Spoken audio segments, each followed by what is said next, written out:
কালকে একটি রাত গেছে সবে কদরের রাত। আকাশে চাঁদ ছিল না, অন্ধকারে নক্ষত্রগুলো যেন আল্লাহর নূরের সাক্ষ্য দিচ্ছিল। কিন্তু আমার মনের মাঝে একটা অভাববোধ তৈরি হয়েছিল। আমি আমার পুরো পরিবারটাকে মিস করছিলাম।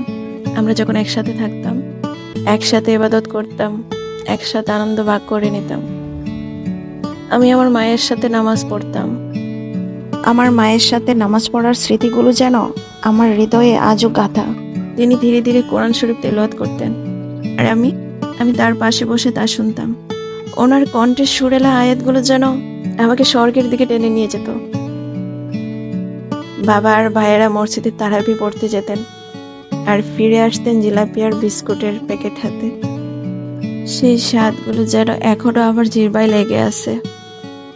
রাত যত গভীর হতো, ঘরের আগরবাতির সুবাস ততই বাড়তে থাকতো।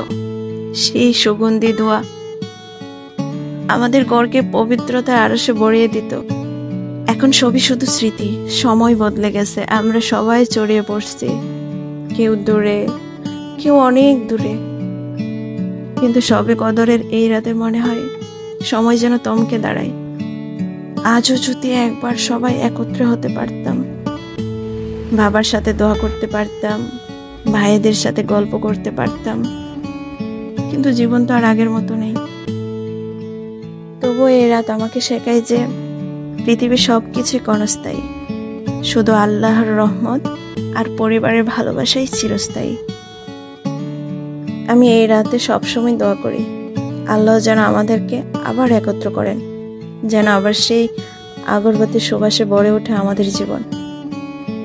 সবে কদরের এই মহিমার রাতে আমি সব হারানোর সময়কে স্মরণ করি আর কাঁদি নিজের অসহায়ত্বে আর সেই সব সুখের দিনগুলোর জন্য। আল্লাহর কাছে শুকরিয়া।